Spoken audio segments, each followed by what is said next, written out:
لو فاكر ان الفاير وول بيحميك بنسبة 100% تبقى غلطان. في هجمات بتعدي من تحت الرادار لانها بتمشي في مسارات قانونية. النهاردة هنشرح مديول نتورك ترافيك من تراي هاك مي، هوريك ازاي الهاكر بيسرق بياناتك ويتحكم في جهازك عن طريق ال DNS. يلا بينا نتعلم صح.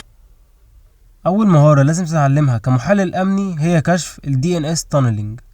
الهاكر هنا مش بيبعت ملفات كبيرة عشان الفاير وول ما يمنعهوش، هو بيقطع البيانات لحتت صغيرة ويخبيها جوه طلبات DNS عادية.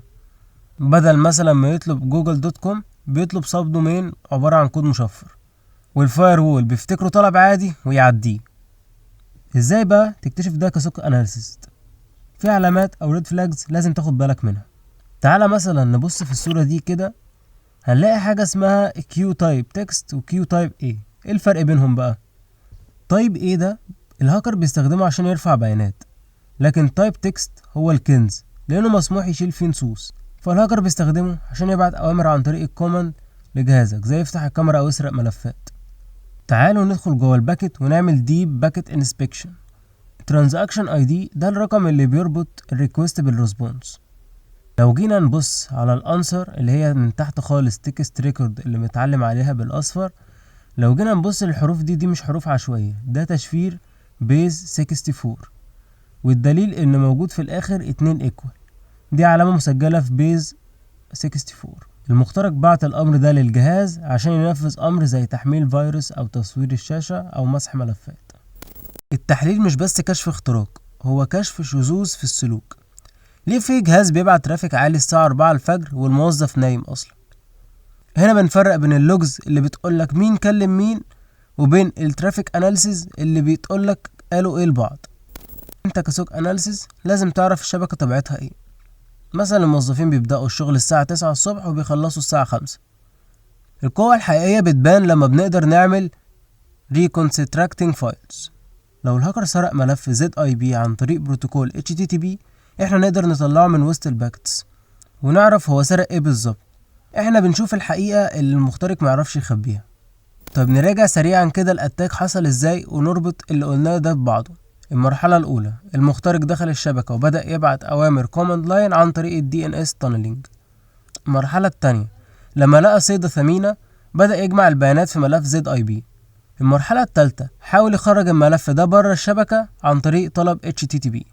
ننتقل بقى من ليه بنحلل لإيه اللي بنشوفه بالظبط جوه كل طبقة من طبقات TCP أو IP موديل.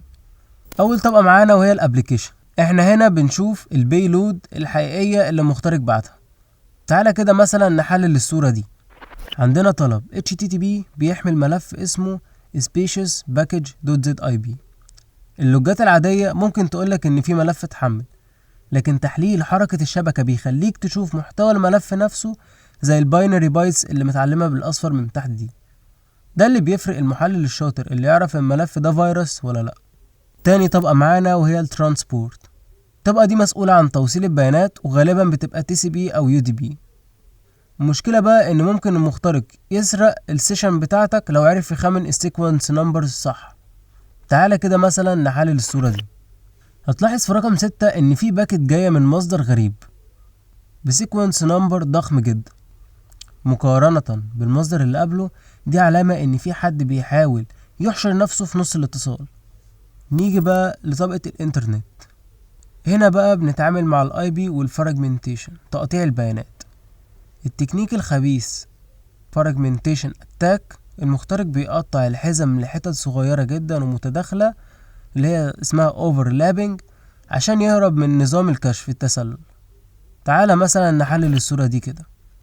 هتلاقي الاوفست في باكت رقم 3 متداخل مع اللي قبلها، وده بيخلي الجهاز يتلخبط وهو بيجمع البيانات وممكن يسبب سقوط السيستم او تمرير كود خبيث. رابع حاجة معانا وهي طبقة اللينك. دي اقل طبقة وبنتعامل فيها مع الماك ادرس وبروتوكول ال ARP. هنا المخترق ممكن يضحك على الاجهزة ويقول لهم انا الراوتر. تعالى مثلا نحلل الصورة دي كده. هتلاحظ ان الجهاز اللي الاي بي بتاعه 192.168.1.200 عمال يبعت ردود ARP بتقول ان الاي بي بتاع الراوتر وبتاع الضحية هما الاتنين ليهم نفس الماك ادرس، واللي هو AA BBCC DDEEFF. وكده كل الحركة هتمشي من خلاله وهو يقدر يتجسس عليها براحته جدا.